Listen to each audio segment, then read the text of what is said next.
Habang binabaybay ng magkaibigang RJ at Jimboy ang madilim na highway na ito papuntang Bukidnon, biglang nawala ang kanilang antok sa kanilang napakinggan sa loob ng kanilang sasakyan.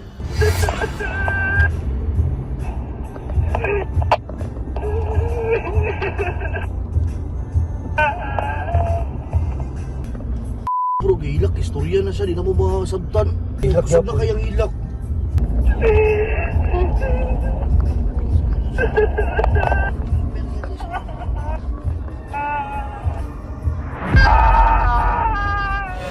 Pero hindi raw ito programa sa radyo. Ang tunog kasi ng pag-iyak o pagtangis ng babae mula sa dala-dala nilang walkie-talkie. Kadugog ka dito sa kahinga.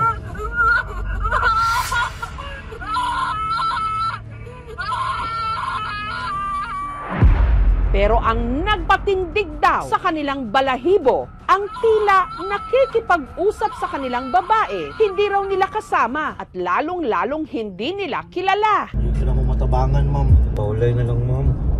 Sino ang babaeng umiiyak sa walkie-talkie? Aswang naman ako. Bakit siya naghihinagpis?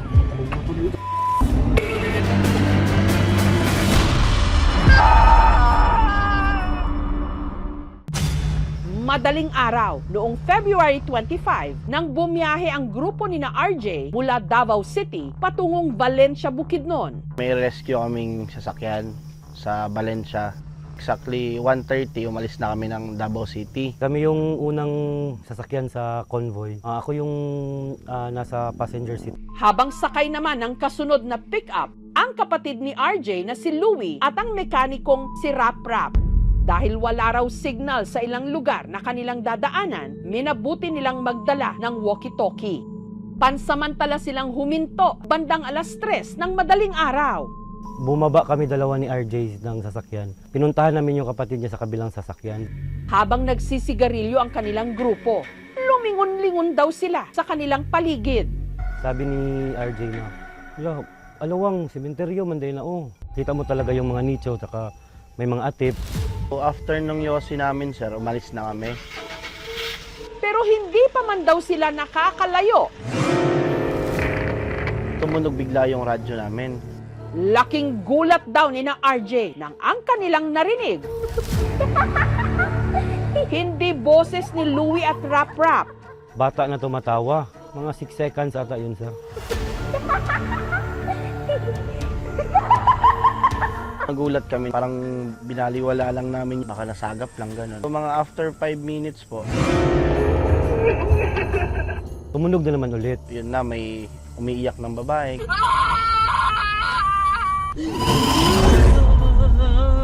Di talaga inisip na prank kasi doon na part, sir, wala nang signal. Tabangan, ma'am. Almost 30 minutes na kaming bumibiyahe, nandun pa rin yung umiiyak. Kinausap pa nga namin, sabi namin, ma'am, kung nantitrip lang naman kayo, huwag kami. Hanggang niradyohan nila si Louie na nasa kabilang sasakyan. Sabi ko dun sa kapatid ko, may umiiyak, sabi kong gano'n, naririnig mo. Nag-feedback ako sa kanya na wala kami naririnig. Nag-decide si RJ at ako na videohan.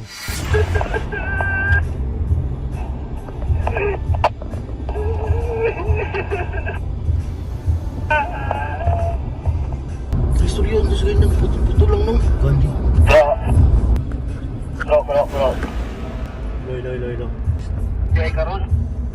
Hindi nga na. Bro, ilak, istorya na siya, di na mo masabtan.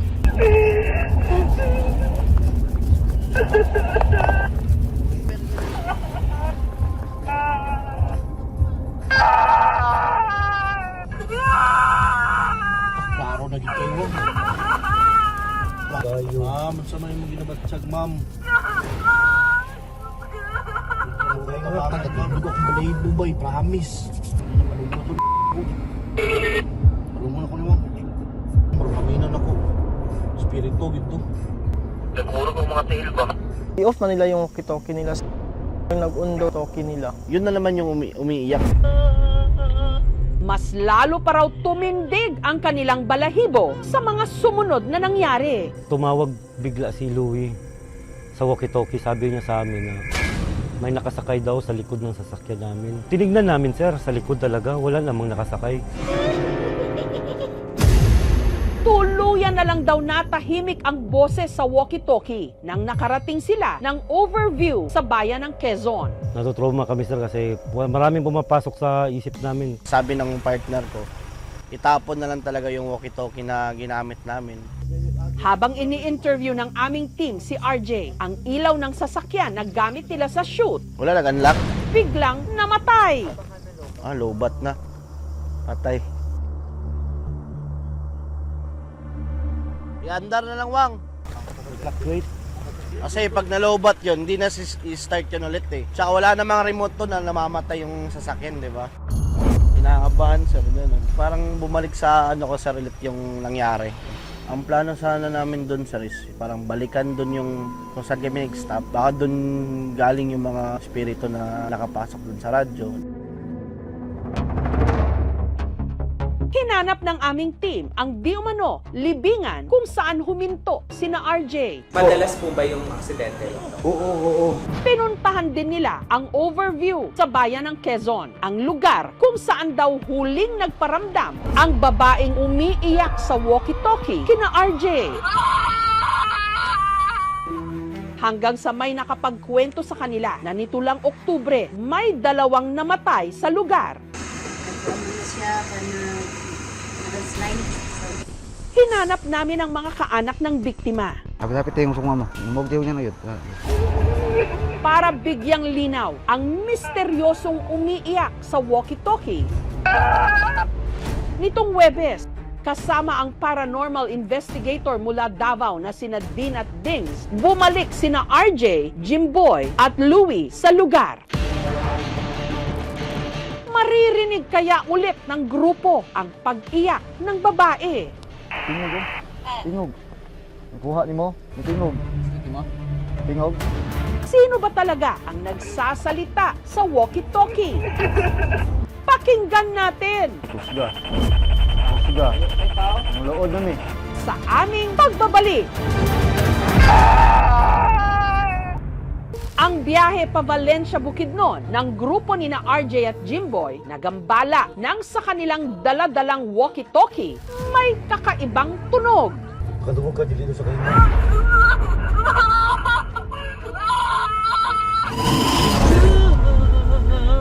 Matabangan, ma'am. Sa man yung nabatsag. Try na lang, ma'am. Aswang naman ang uwang.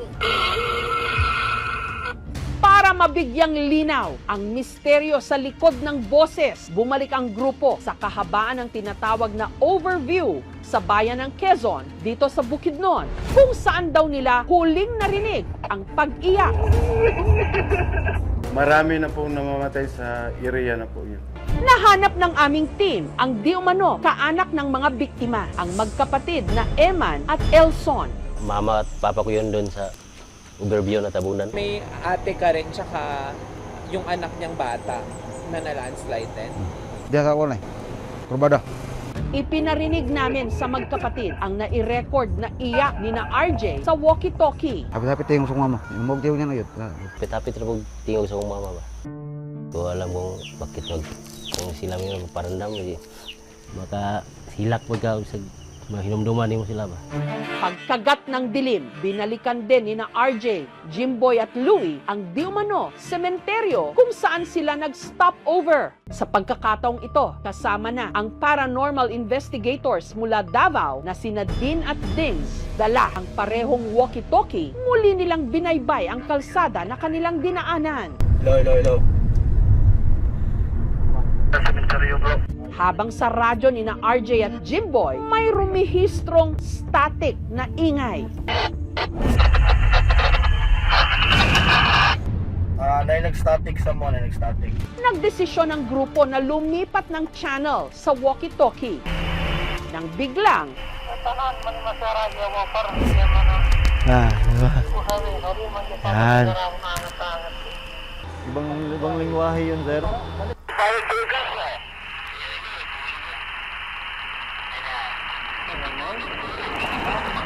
Dili ba? Sa bandang Maranao dire.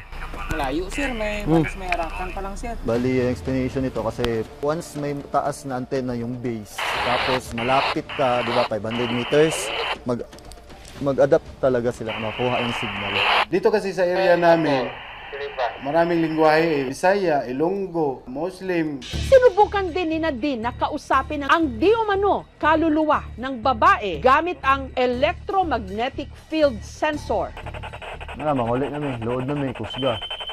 Kusga. Ang lood na may. Pulaan namin sa inyo ha.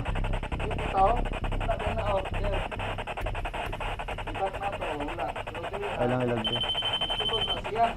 Yung nakaraan na sumabay sa kanila, kung taga dito kayo po, dito na lang kayo. Negative talaga sir, walang nagparamdam or something static sa radio, wala talagang nasagap. Based nun sa video sir, pwedeng di totoo yun. Di naman siguro kami magpaprank ng ganun, tsaka bumibiyahe kami. Wala naman kami makukuha kung magpaprank kami ng ganun. Ang nai-record na video ni na RJ, ipinasuri rin namin sa isang sound technician. Possible, may nagtitrip, tinututok yung walkie-talkie dun sa speaker, tas nagpatunog from YouTube. Posibleng literal na nangihingi ng tulong yung babaeng umiiyak. So, naka-off ako, ito naka-on. At may mga signal na nag-i-interfere kasi malapit lang ako. Pero kung nasa malayo naman ako, maririnig pa rin, no?